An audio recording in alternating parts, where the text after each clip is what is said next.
O sea, sin hacer seguimiento yo puedo calcular la incidencia cuando es una enfermedad que da una sola vez en la vida.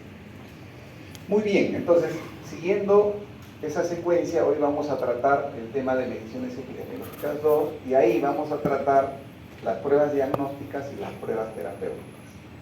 Las pruebas diagnósticas son aquellas que ustedes van a solicitar cuando estén de médicos y van a decir, ya, estoy sospechando que se trata de dengue, hay que pedirle una prueba diagnóstica. O algún signo clínico que ha sido evaluado en términos de las características y puede ser usada también como una prueba diagnóstica, ¿no? Por ejemplo, la palidez de las manos para diagnosticar anemia, por ejemplo, ¿no? O sea, no solamente son pruebas bioquímicas, ¿no?, las que pueden ser usadas como pruebas diagnósticas.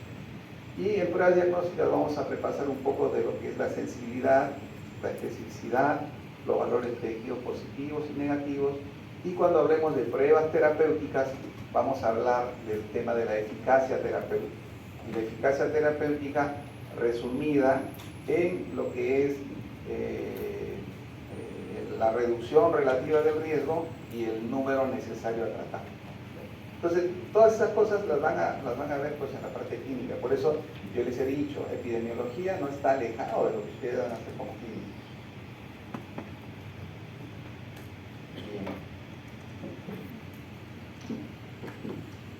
Entonces, ya creo que les he dicho, aplicación, exámenes, pruebas terapéuticas, eficacia terapéutica.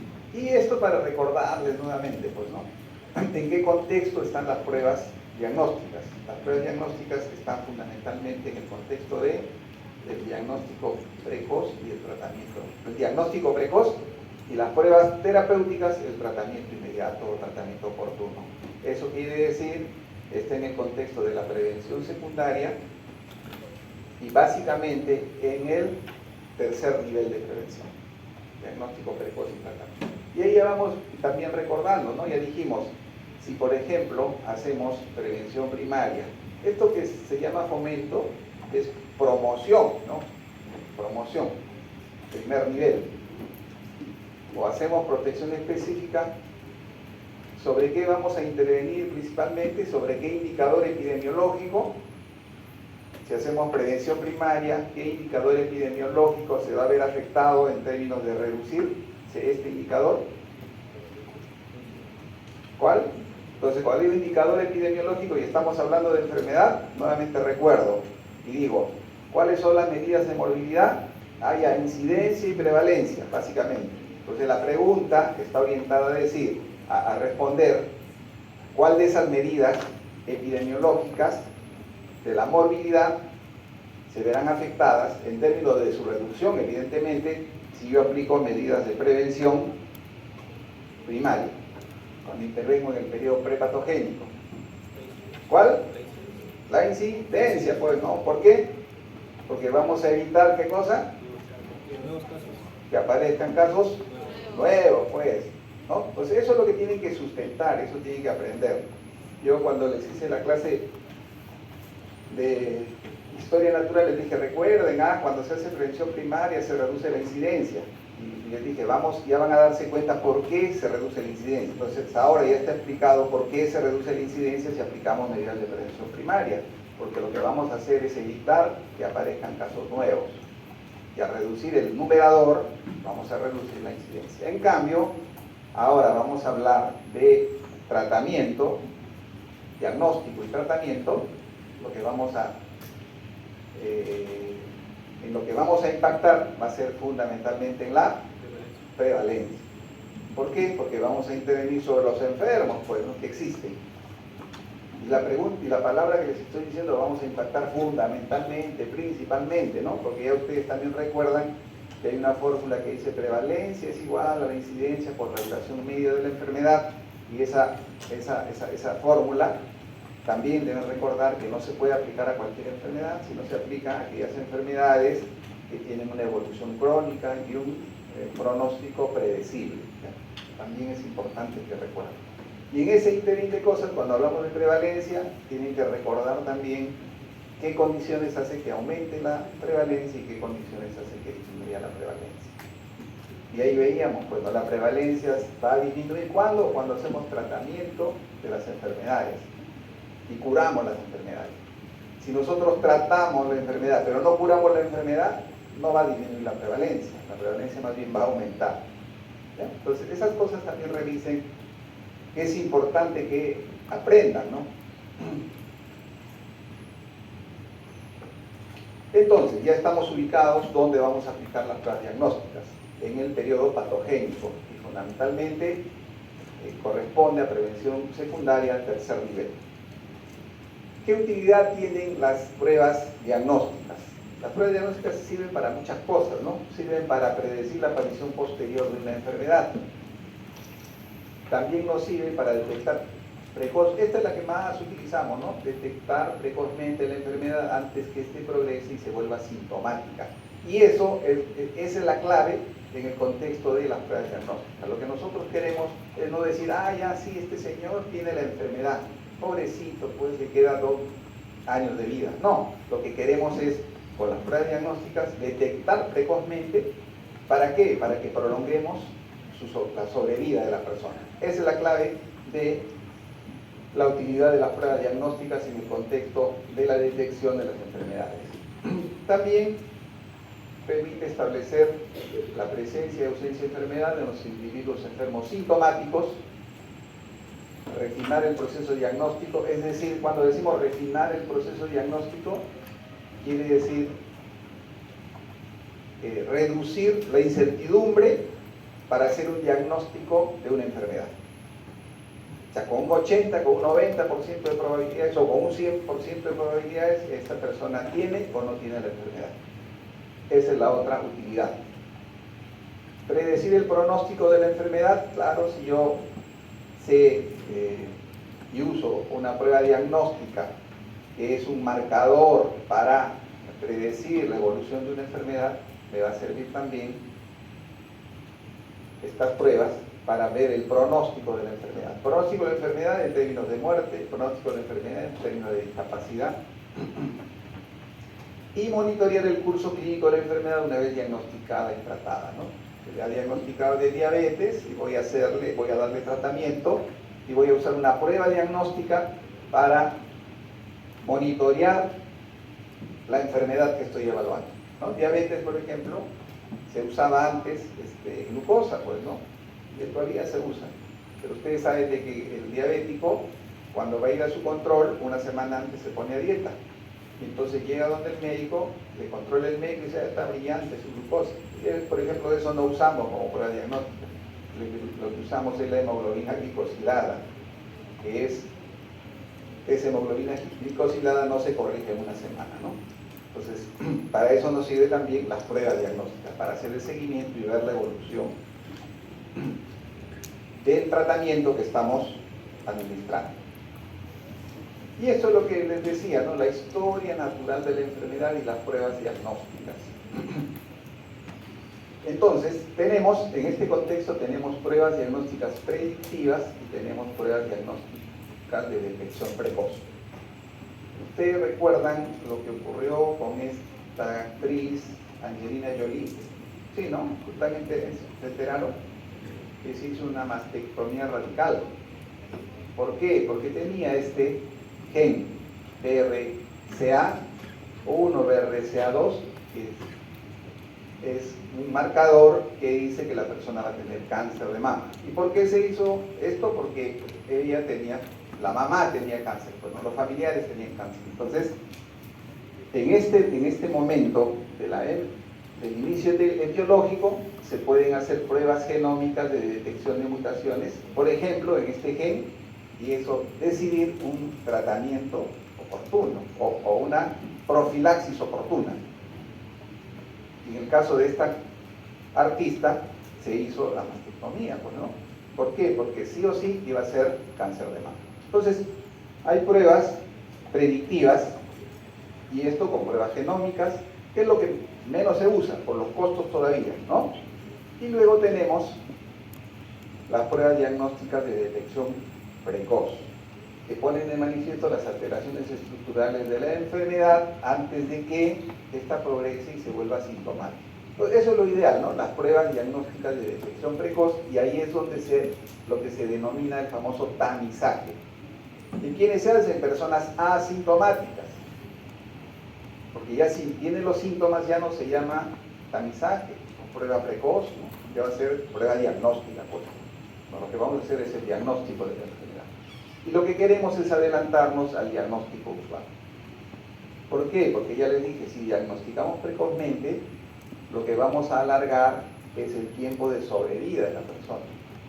En cambio, si hacemos el diagnóstico en el diagnóstico usual, no vamos a mejorar en nada, simplemente vamos a decir que esta persona tiene esta enfermedad, pero no vamos a contribuir en mejorar la sobrevida. Entonces, es importante que recuerden que hay pruebas diagnósticas predictivas y hay pruebas diagnósticas de detección precoz. ¿Cuándo se usan las pruebas diagnósticas predictivas?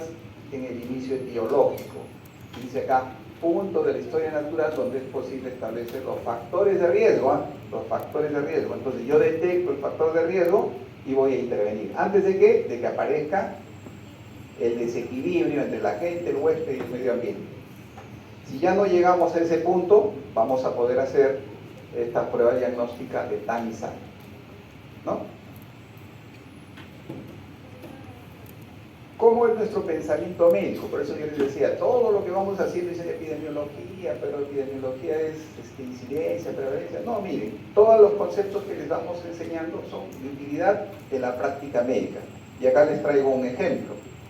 Dice, se sustenta, y eso es lo importante que deben recordar, no es determinista, también les dije, la epidemiología no es una ciencia determinista, es una ciencia probabilística. Y el proceso diagnóstico se sustenta en ese modelo probabilístico. Y acá tenemos un ejemplo, dice, una causa común de fiebre en lactantes. ¿Un lactante qué es? Es un menor de un año, ¿no? Es un lactantito, menor de un año y mayor de un mes. Es la infección del tracto urinario. O sea, cuando ustedes tengan un niñito con fiebre, un niño menor de un año, con fiebre, a ver, sí, señoritas, ¿algún comentario? ¿Sí? ¿Están hablando del curso? ¿Ustedes sí? ¿Alguna pregunta? Ya, entonces, escuchen. Si quieren hablar, levantan la mano, yo les doy el uso de la palabra, ya no hay ningún problema. Entonces les decía, cuando tengan un paciente menor de un año, llega a la emergencia y tiene fiebre, la probabilidad de que tenga infección urinaria por la literatura es de 5.3. ¿Este qué indicador será, ese 5.3? ¿Qué medida epidemiológica creen que es? Dice, la probabilidad de que un niño menor de un año con fiebre tenga infección del tracto urinario es de 5.3%. ¿Qué medida epidemiológica es esa? Incidencia. ¿Qué medida epidemiológica es esa? La prevalencia. Se dice, la probabilidad de que un niño tenga, ¿no?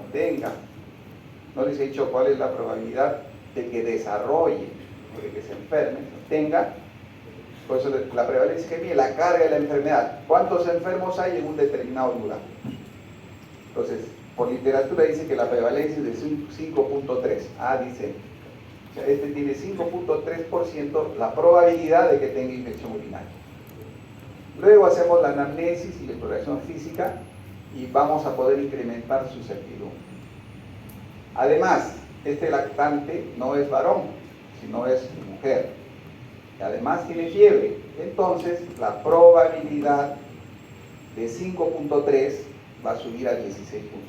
Entonces, ya, este es un lactante, es mujercita y tiene fiebre de 38.5 o más. La probabilidad que era de 5.3 se eleva a 16.9. Todavía pues muy lejos, ¿no? Para decirte que probablemente sea infección del tracto urinario. Entonces, como tenemos la sospecha, recurrimos a una prueba diagnóstica y un simple examen de orina. Y en el examen de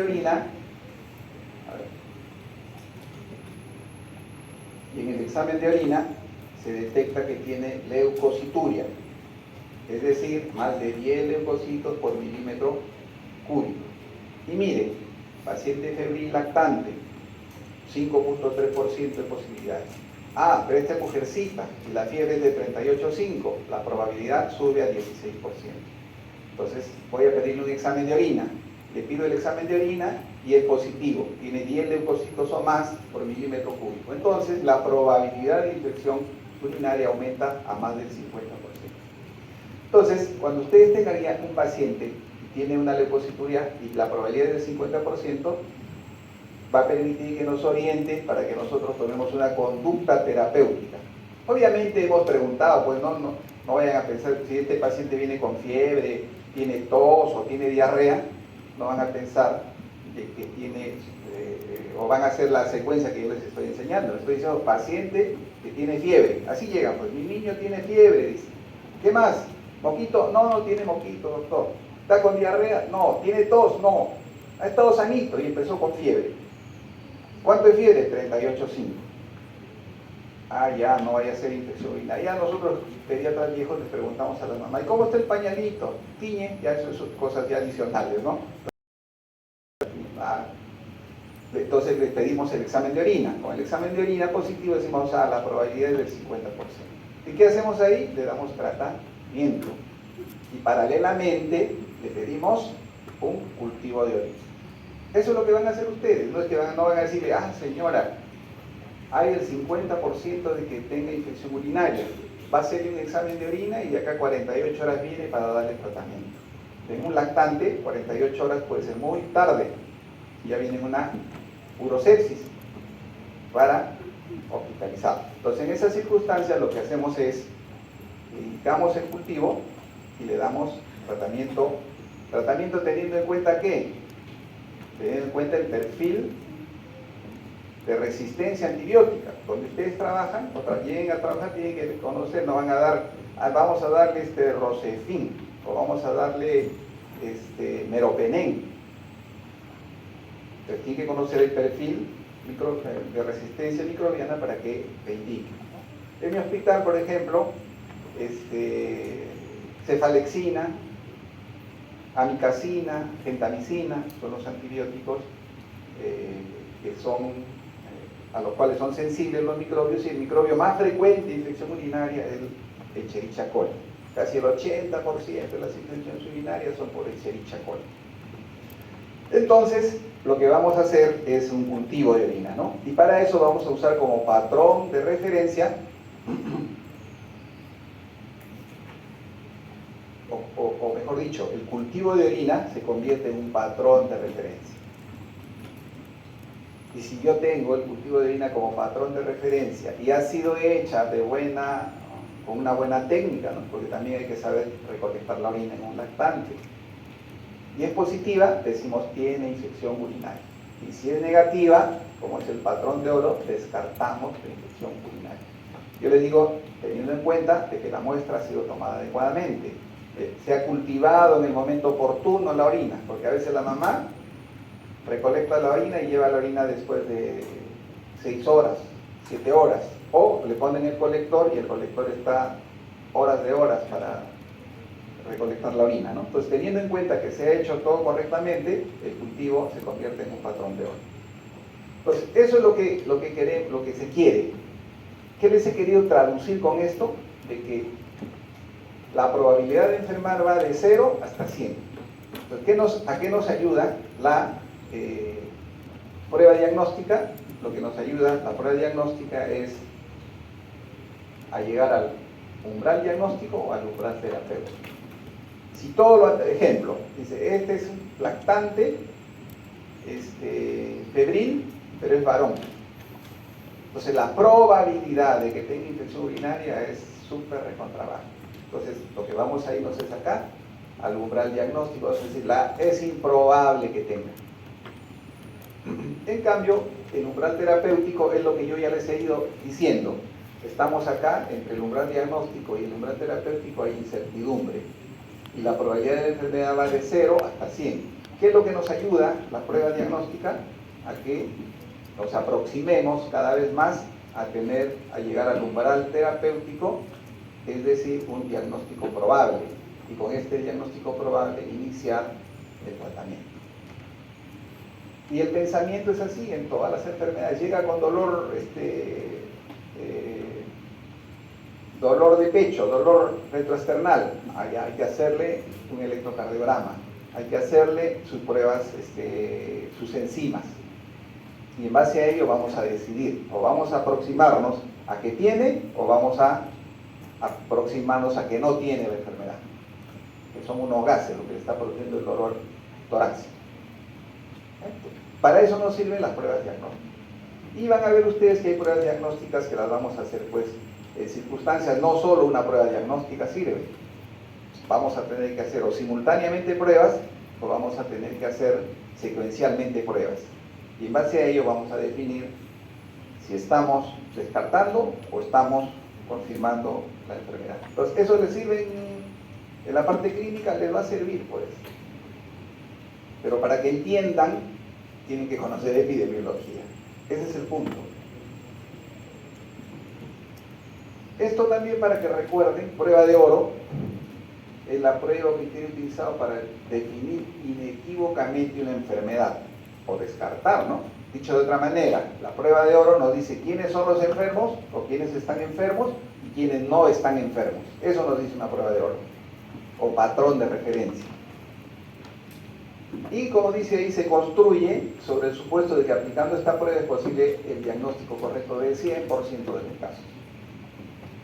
Y es este patrón de oro el que nos va a servir de referencia para evaluar la prueba diagnóstica. Miren lo que les digo, parece trabalengua, pero escuchen, pues yo le digo, prueba de oro es el patrón. Y sobre ello vamos a evaluar pruebas diagnósticas. Ejemplo, prueba de oro, cultivo, dijimos, ¿no? Cultivo de orina. Entonces la prueba que vamos a evaluar, la prueba diagnóstica, va a ser, por ejemplo, nitritos en orina. Entonces, le hago un examen de orina y veo, ¿tiene nitritos o no tiene nitritos? Y eso comparo con el patrón de referencia. Y en razón a ello calculo sensibilidad, especificidad, valor predictivo positivo o valor predictivo negativo. Entonces yo le digo esto porque a veces les decimos, ¿cuál es la sensibilidad de la prueba diagnóstica? Y al momento de hacer el cálculo invierten y ponen prueba diagnóstica a la prueba de oro y a la prueba diagnóstica la ponen como prueba de oro. Entonces entiendan, una cosa es prueba de oro, es el patrón frente al cual yo enfrento la prueba diagnóstica. Para saber la validez, ya le voy diciendo otro concepto, la validez está referida a la sensibilidad y la especificidad. La sensibilidad y la especificidad nos dan la validez de la prueba, o llamado también, cuando vimos en la clase anterior, se llamaba la exactitud de la prueba, ¿no? Entonces, a veces yo les pongo, la exactitud de la prueba, de una prueba diagnóstica, está dada por, y dice, pero profesor, usted no ha dicho, usted ha dicho que era la validez. Pero ya revisamos que validez, y ya dijimos que la validez es sinónimo de exactitud, ¿cierto? No de precisión, ¿cierto? Y recuerden el gráfico que les mostré en la clase anterior, cuando hablamos de mediciones y características de las mediciones y de las variables, ¿no?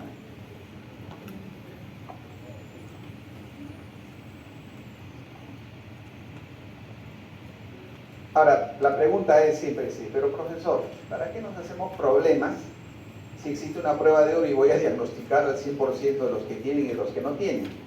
El problema es de que es difícil, es costosa o es compleja por la multiplicidad de criterios que se utilizan. Por eso es que no usamos la prueba de oro, ¿no? O es riesgosa, pues, ¿no? Entonces dice, hay que hacer, les pongo un ejemplo, hay que hacer cateterismo a todo el que le duele el corazón, pero tiene riesgos, pues, ¿no? Es costosa, técnicamente es difícil. Entonces, frente a ello, lo que surge son las pruebas diagnósticas. Entonces, hazle una evaluación de las enzimas cardíacas, pues, y en razón a ello definirá si tiene o no tiene lo que está sospechando, o hazle el electrocardiograma más las enzimas cardíacas. ¿No? Porque en un avión no podríamos hacer biopsia a todo el mundo, pues, ¿no? A todo el mundo biopsia. O pruebas biomoleculares por lo costoso. No vamos a esperar que se muera para decir, ah, este señor tenía esto, ¿cierto? Entonces, de ahí que aparecen las pruebas diagnósticas. Y ahí lo que les decía, validez o exactitud de una prueba. La validez o exactitud de una prueba está dada por la sensibilidad y la especificidad. Sensibilidad y especificidad le dan la validez a la prueba. Dicho de otra manera, miren lo que yo quiero medir. Y el concepto de sensibilidad está referida, ahí está nuevamente bien la exactitud de la prueba, que es como referencia a una prueba de oro. Esto es importante también que sepan de que la sensibilidad y la especificidad son características intrínsecas a la prueba. ¿Qué les voy diciendo con esto? Cuando hablamos del caso clínico dijimos la probabilidad de que un niño tenga infección urinaria, un niño que tiene fiebre, era de 5.3%, dijimos, ¿no? Y eso dijimos que era la prevalencia. Esa prevalencia tiene un nombre en el contexto de pruebas diagnósticas y se llama probabilidad preprueba. Probabilidad preprueba. Esa es la probabilidad antes de que yo le haga la prueba, pues, ¿no? Esa es la probabilidad preprueba. ¿Qué es la probabilidad preprueba? Es la prevalencia de la enfermedad. Entonces, ¿por qué hago ese comentario? Porque dice acá, la sensibilidad y especificidad son características intrínsecas de una prueba. ¿Qué traduce eso? Que la sensibilidad y la especificidad no se ven afectadas por la probabilidad preprueba, que sí va a ocurrir con los valores predictivos. ¿Ya? Eso es lo que quiere decir este concepto de la sensibilidad y la especificidad son características intrínsecas. Sensibilidad es la proporción de detectados por la prueba de todos los realmente enfermos. Entonces la sensibilidad mide a los verdaderos enfermos, mientras que la especificidad es la proporción de sanos detectados por la prueba de todos los realmente sanos. Resumen, sensibilidad mide a los verdaderos enfermos y la especificidad mide a los verdaderos sanos.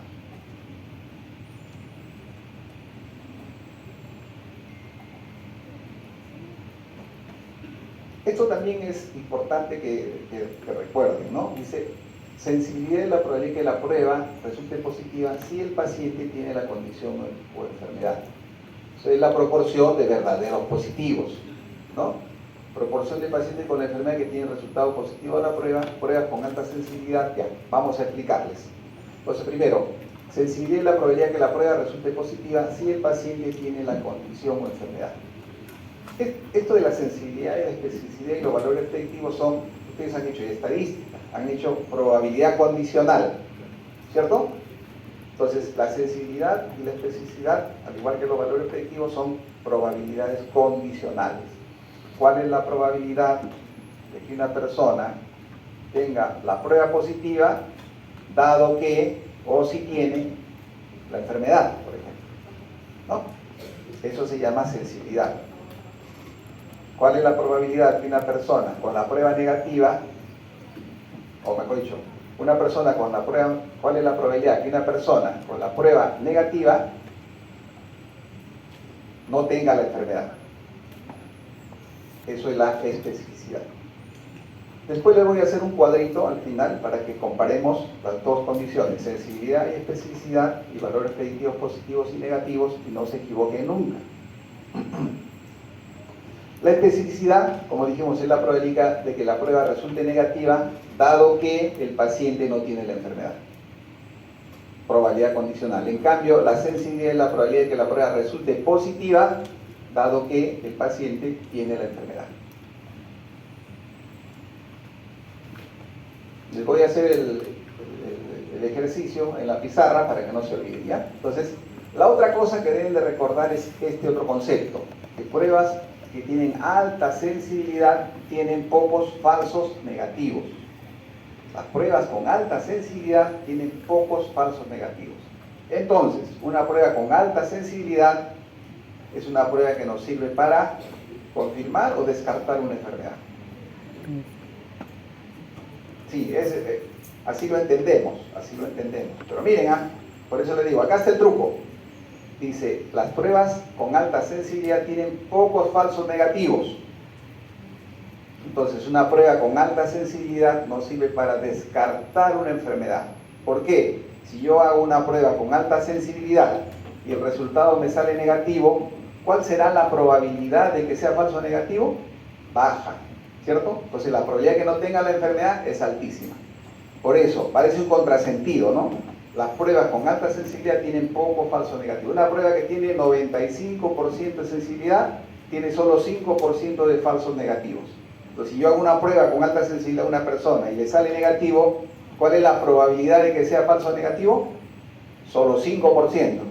Por eso se dice que las pruebas con alta sensibilidad sirven para descartar las enfermedades. En cambio, las pruebas con alta especificidad permiten confirmar el diagnóstico. Una prueba con una especificidad del 95% solo tendrá un 5% de falsos positivos. Entonces, si yo hago una prueba altamente específica a una persona y le sale positivo, la probabilidad de que tenga la enfermedad es altísima.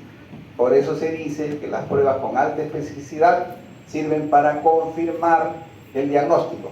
¿Se entendió? ¿Ahora sí? Y eso lo vamos a ver cuando revisemos más adelante las pruebas en serie y las pruebas en paralelo, porque cada una de ellas o aumenta la sensibilidad o aumenta la especificidad, y en ese contexto sirve para confirmar o descartar una enfermedad, y les pondré algún ejemplo. Ya esto es la parte mecánica, cómo calcular la sensibilidad y la especificidad.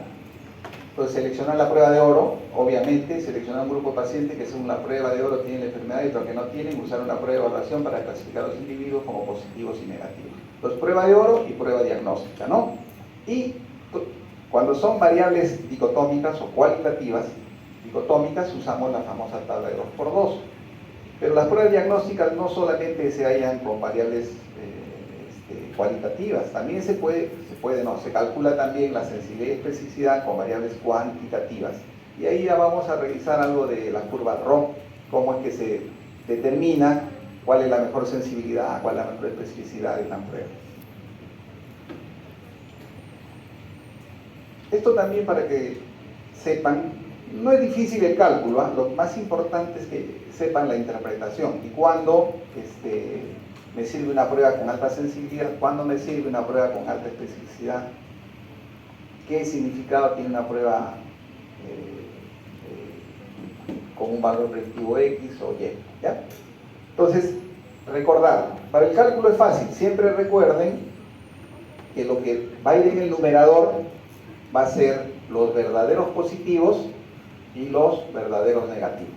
¿Está bien? Los verdaderos positivos, que son los que positivos a la prueba de oro y positivos a la prueba diagnóstica. Esos son los verdaderos positivos. Y estos de acá son los verdaderos negativos. Entonces la sensibilidad, yo lo que les decía, es la probabilidad de tener la enfermedad, de tener la prueba positiva. También miren, esto es probabilidad condicional. La sensibilidad es la probabilidad de tener la prueba positiva, dado que se tiene la enfermedad, ¿cierto? ¿Eso es así? La sensibilidad es la probabilidad de tener la prueba positiva, dado que se tiene la enfermedad. Entonces, cuando ustedes calculen sensibilidad y especificidad, lo van a hacer de manera vertical. Y cuando calculen los valores predictivos, los van a hacer de manera horizontal. Entonces, sensibilidad, probabilidad de tener la prueba positiva, dado que se tiene la enfermedad. En cambio, la especificidad es la probabilidad de tener la prueba negativa, dado que no se tiene la enfermedad, o dado que se está sano. ¿Cómo interpretamos? Para interpretar hacemos al revés. Pues no, de cada 100 personas con la enfermedad, ¿cuántos tienen la prueba positiva? De cada 100 personas sin la enfermedad, ¿cuántos tienen la prueba negativa? Especificidad. Esta es una probabilidad condicional. Y acá les estamos poniendo, dice 50 personas examinadas que tienen sanos por la prueba de oro y 50 enfermos de diabetes por la prueba de oro. Estos son los verdaderos enfermos, los enfermos y los no enfermos. Entonces, ¿para qué les estamos poniendo? Para que recuerden esto de acá, de que las pruebas de oro, las pruebas diagnósticas, lo que nos permiten es identificar a los que no tienen la enfermedad de los que tienen la enfermedad. Pero en ese interín van a haber falsos positivos y falsos negativos. ¿De qué va a depender? Del punto de corte que nosotros apliquemos. Cuando yo digo del punto de corte, si hablamos de glucosa, el punto de corte para ser diabético es 80, es 60 o es 120. Dependiendo de eso, van a variar la sensibilidad, la especificidad y los valores predictivos positivos y los valores predictivos negativos. Y como dice acá, pues no, gráfico que muestra las consecuencias de selección del punto de corte para una prueba diagnóstica para variables continuas. Entonces, si yo aumento, o sea, punto de corte es 90 para 100 para diagnosticar diabetes. Si yo digo el punto de corte va a ser 80, ¿qué aumentará? ¿Y qué disminuirá?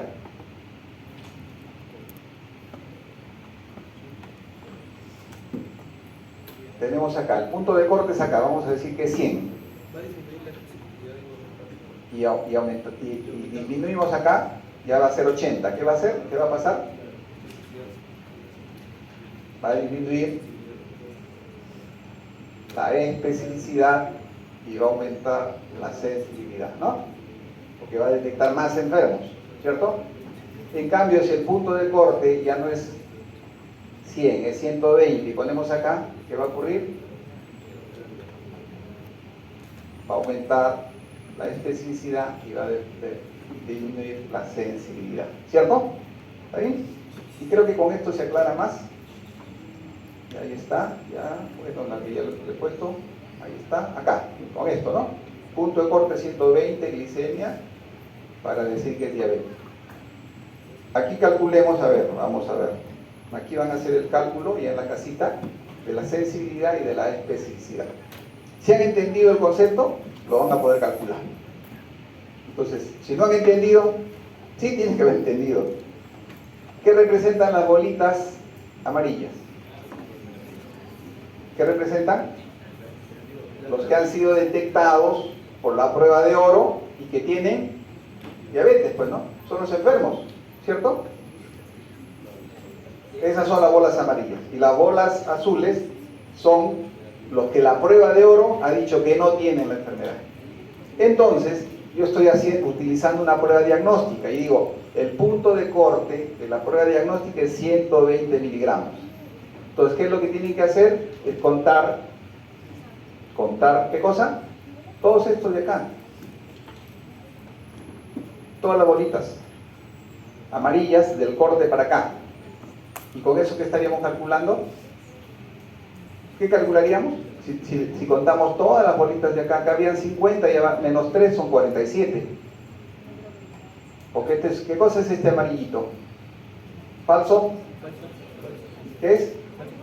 Falso negativo, pues, ¿no? O sea, tiene diabetes, dice la prueba de oro, pero mi prueba diagnóstica 120 no, dice no tiene diabetes. Este es falso negativo. Entonces acá estaríamos calculando la sensibilidad. Y por este lado tenemos las bolitas azules, que son los sanitos. Entonces, yo digo, 120, ¿a cuántos detecta? Con 120 a 46, ¿no? Y los falsos positivos no tienen la enfermedad, pero la prueba dice tiene la enfermedad. Esos se llaman falsos positivos. ¿Cuántos son? 4. ¿Ahora sí entendieron? Y entonces lo que yo les he planteado anteriormente es qué pasa si el punto de corte es 130. ¿Qué va a aumentar? La sensibilidad, pues, ¿no? O la especificidad. La especificidad. Si yo reduzco el punto de corte, la sensibilidad. Dicho de otra manera, si yo no es 120, es 140, ¿voy a detectar más enfermos? Si no es 120, es 80, ¿voy a detectar más enfermos? Sí, claro. Entonces aumenta la sensibilidad. En cambio, si yo digo 130, ¿voy a detectar más sanos? Sí, entonces aumenta la especificidad. Y con eso juega los valores predictivos. Perdón, con eso juega los falsos positivos y los falsos negativos. No se olviden nunca, sensibilidad se correlaciona con los falsos negativos. Especificidad se relaciona con los falsos positivos. Y ahí completan, ¿ya? Calculan. Y acá está, ya les he dado el ejercicio, calculen también, yo sé lo que les digo, calculen. Ahí está el otro. Bien, la otra cosa que debemos recordar es de que existe un equilibrio, un balance entre la sensibilidad y la especificidad. ¿A qué me refiero? Que cuando aumenta la sensibilidad, la especificidad va a bajar. Cuando aumenta la especificidad, la sensibilidad va a bajar.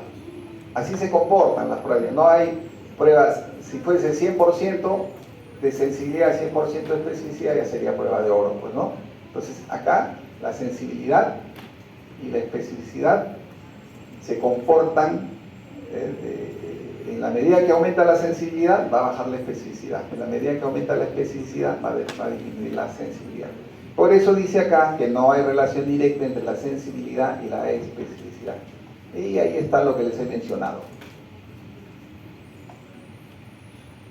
Y esto es lo que les quería decir cuando tenemos variables numéricas, variables cuantitativas. Lo que hacemos es el cálculo de la sensibilidad usando esta curva ROC, características operativas de recepción. Esto ha salido, esta curva ROC viene de la parte naval, ¿no? De los submarinos que usaban los radares. ¿En qué momento detectan al enemigo? Eso es lo que se hace acá. O sea, vamos jugando con la sensibilidad y con la inversa. 1 menos E, ¿qué sería? ¿Cuál es el complemento de la especificidad? Los falsos negativos, ¿no? Los falsos positivos. Falsos positivos, ¿no? Entonces serían 1 menos la especificidad, falsos positivos. Entonces lo que vamos haciendo, recuerden también de que esta es una línea de discriminación. O sea, una prueba debe estar por encima de esta línea de discriminación para que sirva. Si tiene una sensibilidad de 50, está por debajo. Entonces, ¿qué significa que está por encima o por debajo de la línea de discriminación? Quiere decir que la prueba no permite el diagnóstico o la aproximación diagnóstica de la enfermedad. Entonces, por eso dice, una prueba es mejor si está por encima de la línea de discriminación y es peor si está por debajo. Y es perfecta si está en este punto. Acá, 100 de sensibilidad, 100 de especificidad. ¿Por qué 100 de sensibilidad y acá usted dice 0, profesor? Porque si 0 son los falsos positivos, la especificidad será 100, pues, ¿no? A eso se refiere. O sea, 20, 40, 60, 80, 100 son los falsos. ¿Falsos qué? Positivos. Entonces la especificidad será acá 80 cuando llega acá y 100 será la sensibilidad. Entonces lo que se hace, lo que les he puesto como ejemplo anteriormente, ¿qué pasa si aumento el punto de corte a 120, si disminuyo a 80? Eso es lo que se hace cuando se tienen pruebas para evaluar y determinar cuál es el punto de corte adecuado para la sensibilidad y especificidad. Usamos esta famosa curva ROC. ¿Qué es lo que tienen que recordar? Tienen que recordar que si está por debajo de la línea de discriminación, es decir, si el valor es 50% menos, es una prueba no adecuada. Si está por encima de la línea de discriminación, es una mejor prueba. Y una prueba ideal es la que llegaría a 100 de sensibilidad, es decir, ahí como dice, al hombro de la curva. Sería el mejor punto de corte.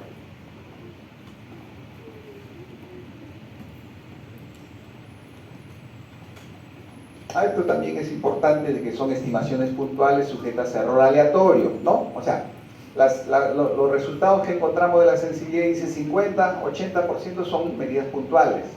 De ahí la trascendencia de que estas medidas puntuales deben ir asociadas a los famosos intervalos de confianza.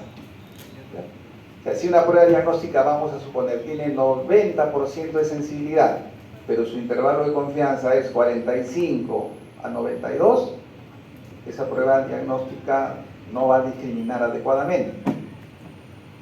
¿Por qué? Porque el rango del intervalo de confianza está por debajo de esa línea que les hemos mencionado. O lo que se interpreta de otra manera también, es estadísticamente significativo. Por eso dice ahí de que sí, son estimaciones puntuales, pero que debemos considerar el intervalo de confianza. Y ahí está, esto han hecho ustedes seguro. Intervalo de confianza para la sensibilidad, intervalo de confianza para la especificidad. Y se los traigo a colación, no les voy a preguntar en el examen, ¿no? Una prueba diagnóstica tenía una sensibilidad de tanto, calcule usted el intervalo de confianza para la sensibilidad. No, lo que sí le voy a preguntar, una prueba diagnóstica tiene 80% de sensibilidad y el intervalo de confianza es de tanto a tanto, les voy a poner varias posibilidades y que ustedes detecten cuál es la prueba que escogería, o cuál de las sensibilidades consideran que debería ser utilizada para la prueba. ¿Qué es lo que queremos? Que sepan discriminar esto que les estoy diciendo, que es el intervalo de confianza, pero ya traducido en una cifra. ¿Ya? Eso es lo que no le vamos a pedir que aprendan de memoria las medidas estas que están acá. No tiene sentido porque eso ya se los pidieron, supongo, en estadística, ¿no? Luego vamos a hablar de los valores predictivos. Valor predictivo positivo y valor predictivo negativo. Yo les decía la inversa de la sensibilidad y la inversa de la especificidad. Solo que, y ahí viene otro comentario, ¿no?, importante y que deben de recordar. Cuando ustedes quieren usar los resultados de las pruebas diagnósticas en el contexto de la salud pública, lo que van a usar son la sensibilidad y la especificidad. Cuando ustedes quieren usar la información de las pruebas diagnósticas a la cabecera del paciente, es decir, ustedes están atendiendo al paciente con apendicitis y le han hecho una ecografía, lo que les va a importar es el valor predictivo.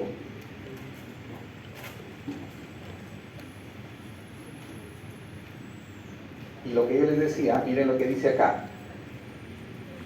¿Qué decíamos con la sensibilidad? ¿Cuál es la probabilidad de tener la prueba positiva si se tiene la enfermedad, ¿no? Eso decíamos.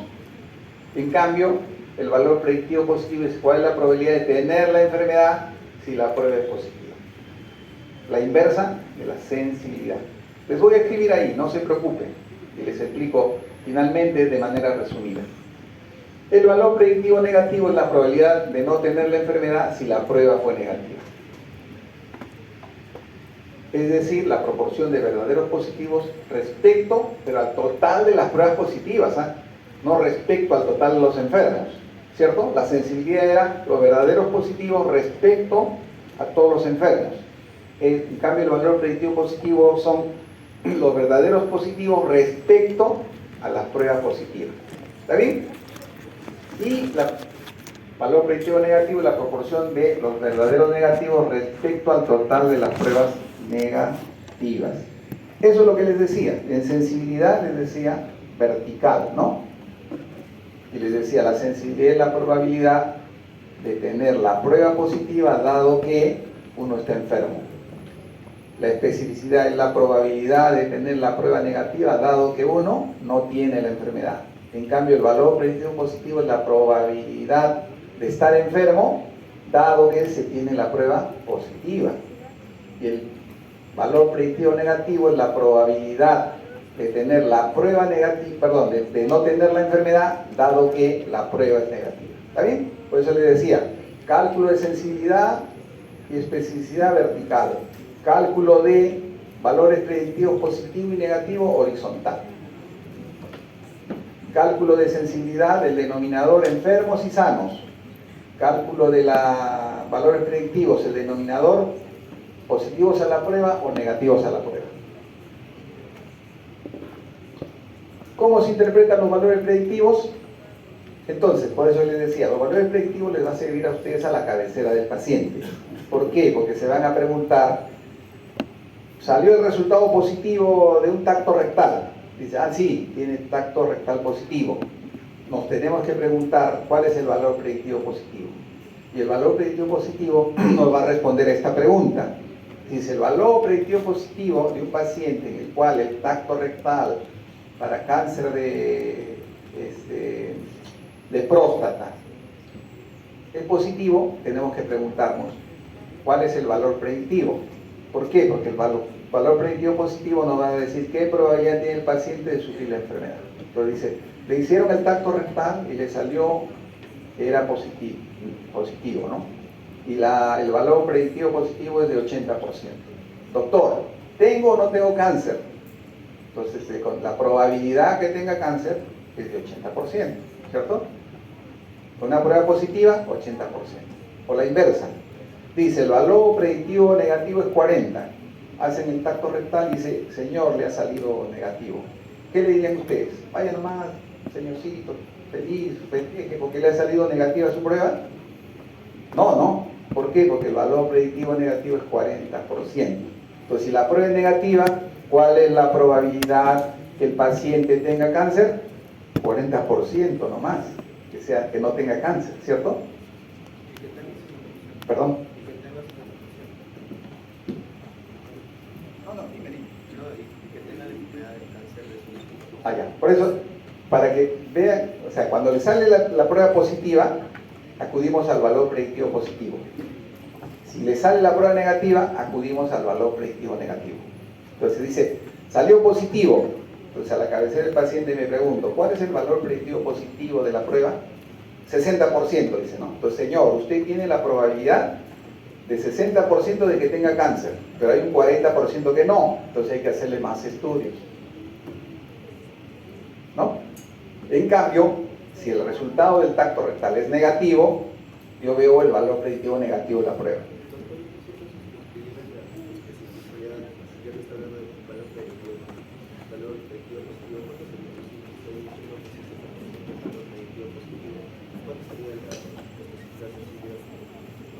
No. Nuevamente, pues la sensibilidad y la especificidad son características inherentes a la prueba. No tienen que ver con los valores predictivos, ¿ya? Los valores predictivos, y ahí viene también por tu comentario, los valores predictivos sí se van a modificar, y se van a modificar con la probabilidad preprueba o prevalencia, ¿ya? Si la probabilidad preprueba o la prevalencia de la enfermedad es alta, el valor predictivo positivo se va a incrementar. ¿Qué deberían preguntarme ustedes? Profesor, ¿y cuándo se dice que la prevalencia es alta? Cuando la prevalencia es 10% o más. Entonces, cuanto más se eleva la prevalencia, el valor predictivo positivo se va a elevar. En cambio, el valor predictivo negativo va a disminuir. Por eso les decía, la sensibilidad y especificidad son inherentes a la prueba. No se modifica con nada. Y ya llegamos a los valores predictivos, sí se modifican con la probabilidad preprueba. Va a ser diferente. Miren, que yo aplique, les voy a poner un ejemplo así grosero. Dice, estamos estudiando enfermedades de transmisión sexual. Vamos a usar una prueba para determinar la presencia de VIH. Y vamos a seleccionar dos grupos. La prueba la vamos a aplicar en un grupo de monjitas y la vamos a aplicar en personas que se dedican a la prostitución. ¿Dónde hay más probabilidad de que encontremos positivos? Obvio, ¿no? Obvio. ¿Por qué? Porque la prevalencia de la enfermedad es mayor en las prostitutas que en las monjitas, pues, ¿no? Salvo que me equivoque, ¿no? y yo les pongo otro ejemplo simple de la vida diaria. Ustedes, a alguien que le guste pescar, agarra su caña de pescar y se va a ir a pescar. La sensibilidad y la especificidad está representada por su caña de pescar. Es intrínseca a la caña de pescar. En cambio, los valores predictivos va a depender de la prevalencia, le dijimos, ¿no? Entonces, si yo voy a un lugar donde hay un pez en una extensión de 1000 metros, ¿cuál será la probabilidad de que pesque?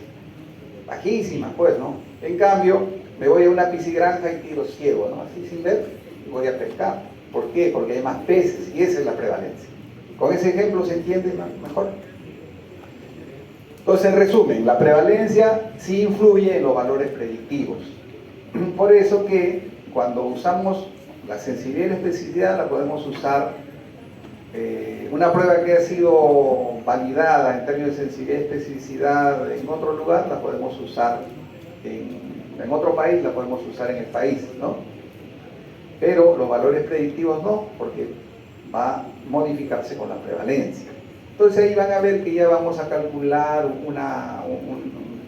un indicador llamada razón de verosimilitud positiva y razón de verosimilitud negativa, que nos va a permitir obviar ese problema de los valores predictivos para ver si la prueba la podemos utilizar en el campo clínico, si es útil. Y también nos va a servir para usar en el famoso nomograma de Fagan y podamos calcular la probabilidad post-prueba correspondiente. Y acá está el ejemplo que les estamos poniendo, valores predictivos, ya lo que les decíamos, ¿no? Son los verdaderos positivos entre el total de los que tuvieron la prueba positiva. Entonces decimos, ¿cuál es la probabilidad de tener la prueba positiva? ¿No? ¿Cuál es la probabilidad que una persona con la prueba positiva tenga la enfermedad? Eso nos responde el valor predictivo positivo. ¿Cuál es la probabilidad que una persona con la prueba negativa no tenga la enfermedad? Ese es el valor predictivo negativo. Y ahí está, aislamiento viral, vamos a decir. Se hizo la prueba y el resultado salió positivo. Entonces, ¿cuál es la probabilidad que una persona con la prueba de inmunofluorescencia directa positiva tenga la enfermedad? 32.1%.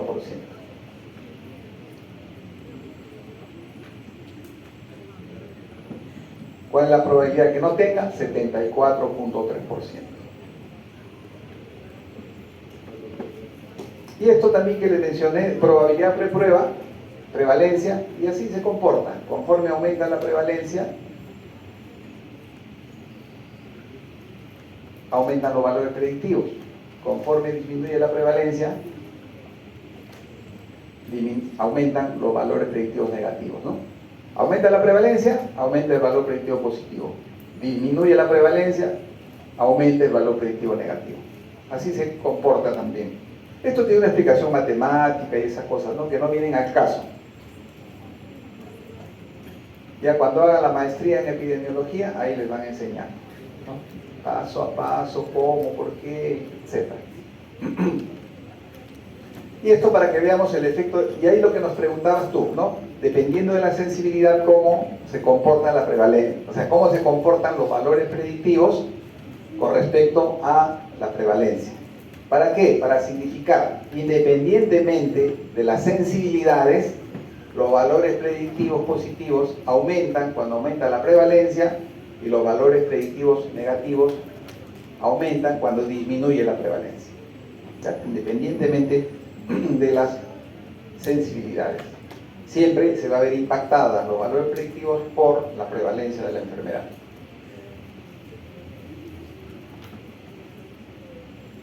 Ya creo que para resumir lo que les hemos dicho, intrínsecas a la prueba, tienen utilidad post-prueba los valores predictivos. ¿Por qué se dice que los valores predictivos tienen utilidad post-prueba?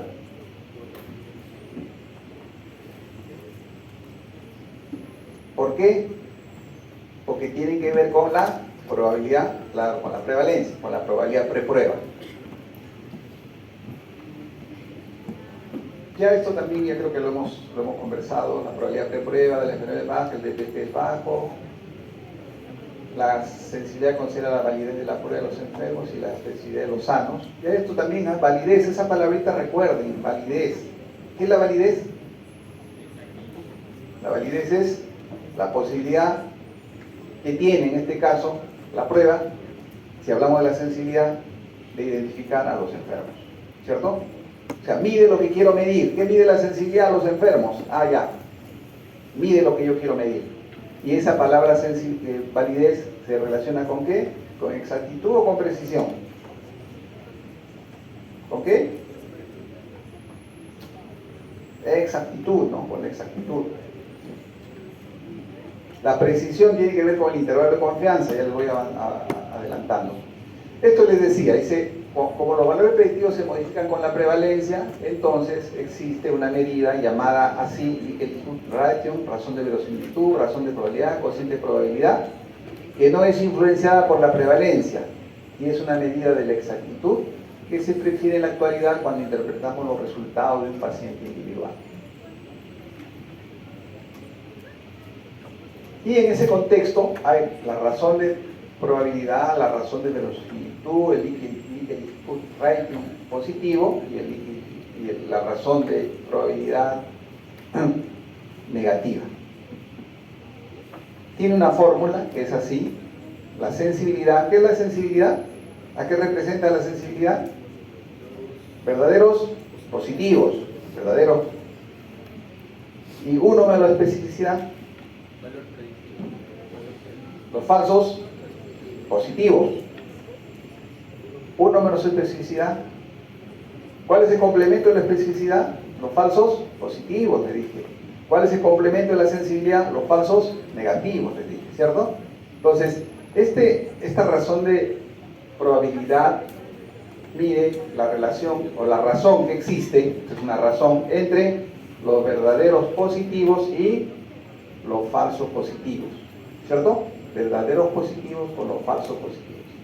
¿Y qué dice acá? Que un valor mayor de 10 es indicador de que la prueba tiene un alto valor diagnóstico. Y también tenemos, para esto, miren, eso también es importante que recuerden. Dice, el valor del RP mayor a 10 es indicativo que la prueba tiene un alto valor diagnóstico cuando el resultado es positivo. ¿Ya? ¿Por qué? Porque hay un LR negativo. ¿Y cómo es 1 menos sensibilidad? ¿Qué cosa es 1 menos sensibilidad? Los falsos negativos entre los verdaderos negativos. ¿Cierto? ¿Está bien? Y acá, este RP negativo dice un valor inferior a 0.1 indica un alto valor diagnóstico. ¿Cuándo? Cuando la prueba es negativa.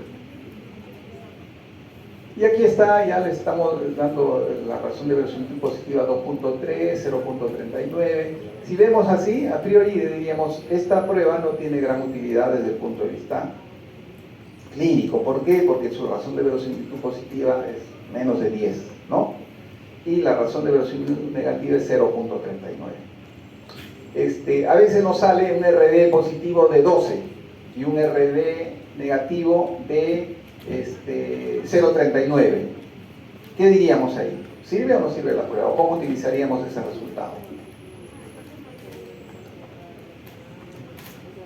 Entonces la respuesta es, si el resultado es positivo, voy a poder utilizarlo. Si el resultado es negativo, no tiene importancia desde el punto de vista clínico, porque dijimos que la razón de verosimilitud negativa debe ser inferior a 0.1.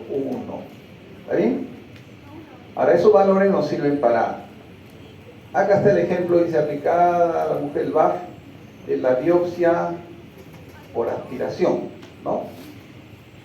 Aplicada a mujeres sin lesiones mamarias palpables, tiene una sensibilidad de 93 y una especificidad de 92.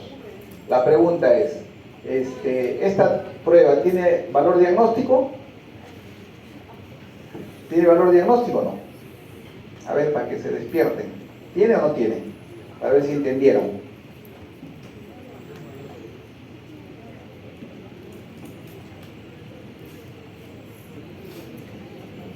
¿Sí, no? ¿Por qué? Porque el RP es mayor de 10, el RP positivo es mayor de 10 y el RP negativo es menor de 0.1. Esto es lo que les quería decir. ¿Para qué sirven los LRs? Los LRs son de utilidad para calcular la probabilidad post-prueba. La probabilidad post-prueba, y esto se utiliza, y aquí está, pues le dice probabilidad pre-prueba. ¿Qué cosa es la probabilidad pre-prueba?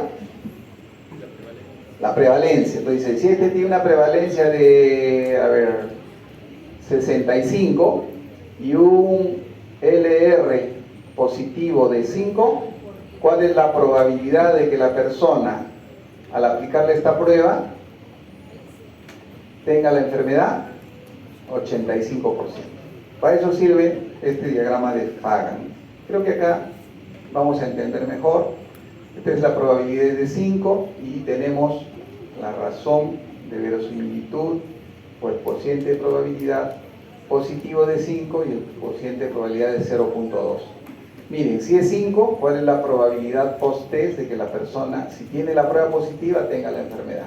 Bajísimo, ¿no? Y eso demuestra lo que les he dicho, pues, ¿no? Que se requiere un LR de 10 o más y un positivo y un LR negativo de 0.1 menos para que no sea de gran utilidad. Esto les decía, pruebas en serie y en paralelo. Dice, en ocasiones se realiza una prueba diagnóstica. ¿Para qué? ¿Para qué se hace? Ahí le viene la pregunta. ¿Para qué se hacen las pruebas en serie y para qué se hacen las pruebas en paralelo? Las pruebas en serie y en paralelo tienen la intención, a ver chicos, un ratito, tienen la intención de aumentar la sensibilidad y la especificidad. Y ahí tenemos los ejemplos. Dice, ¿no? Programas de erradicación de enfermedades pueden requerir múltiples pruebas diagnósticas para confirmar el diagnóstico serie o descartar el diagnóstico en paralelo. Les voy a poner un ejemplo. A ver, con esto de acá creo que les pongo el ejemplo. Pruebas en serie o secuenciales. Dice, primer test sale positivo. Entonces digo, hay que hacerle otro test. ¿Para qué? Para, si sale positivo, tiene la enfermedad, y si sale negativo, no tiene la enfermedad. Entonces, las pruebas en serie, si yo quiero descartar una enfermedad, la prueba debe tener alta sensibilidad o alta especificidad. Si yo quiero descartar una enfermedad, alta sensibilidad o alta especificidad. A ver, si yo quiero descartar una enfermedad. Entonces, cuando yo les pregunte si yo quiero descartar la enfermedad, lo que les estoy preguntando es que debe tener la menor cantidad de falsos negativos, ¿no? ¿O no? Yo quiero descartar. No tiene la enfermedad. Si tiene pocos falsos negativos, si me sale negativa la prueba, no tiene la enfermedad, pues. ¿Está bien? Parece difícil, ¿no? Entonces, ¿qué es lo que ocurre? Les pongo el ejemplo. Dice, un paciente se le hace descarte de VIH. Eso es lo que se hace, pues eso es prueba en serie o secuencial. Entonces, si la prueba es negativa, ya no tienes, pues, ¿no? Pero si sale positiva, hay que confirmar y se le hace otro tipo de prueba. Si sale negativa, no tiene la enfermedad. Entonces, ¿qué es lo que hace esta prueba? Lo que hace es aumenta la especificidad. Por lo tanto, las pruebas secuenciales o en serie son pruebas que nos permiten el descarte de la enfermedad. ¿Está bien? Las pruebas secuenciales aumentan la especificidad. Y la especificidad tiene que ver ¿con qué? A ver, vamos a rebobinar, creo, ¿no? Yo creo que estoy equivocándome. Las pruebas con alta especificidad se relacionan con, la especificidad se relaciona con ¿qué? Con los falsos positivos, ¿cierto? Entonces, si yo hago una prueba, vamos a corregir, si yo hago una prueba en serie y aumento la especificidad, ¿para qué me va a servir esta prueba en serie? Para confirmar, ¿ya? Para confirmar. Entonces, el paciente tiene la prueba positiva, yo le hago la prueba, sale positiva, confirmo el diagnóstico. ¿Está bien? A diferencia de esta otra prueba, que gana en la sensibilidad. ¿Está bien? En cambio, las pruebas en paralelo, lo que hacen es aumentan la sensibilidad. Si aumentan la sensibilidad, ¿para qué sirven las pruebas en paralelo? Para el confirmar o descartar. Para descartar la enfermedad, ¿cierto? Y las pruebas en paralelo son aquellas que piden pues, simultáneamente, ¿no? Le pides hemograma, le pides ecografía, tomografía. Si sale una positiva, ya tiene la enfermedad.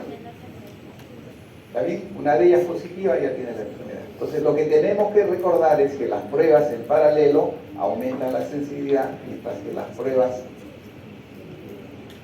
secuenciales aumentan la especificidad. Y en razón a ello, las pruebas secuenciales nos van a permitir o nos van a servir para confirmar el diagnóstico, mientras que las pruebas en paralelo nos van a permitir descartar la enfermedad. ¿Está bien? Listo, ahora sí creo. Y ahí está cómo se calcula el valor de la sensibilidad. Teniendo ustedes sensibilidad de la prueba A y de la prueba B, pueden calcular la sensibilidad y pueden calcular la especificidad. utilidades de las pruebas diagnósticas. Vamos a hacer un alto, ¿les parece? Ya 5 minutitos, son 7:47. Parémonos para que no se aburran. Yo también tomo aire.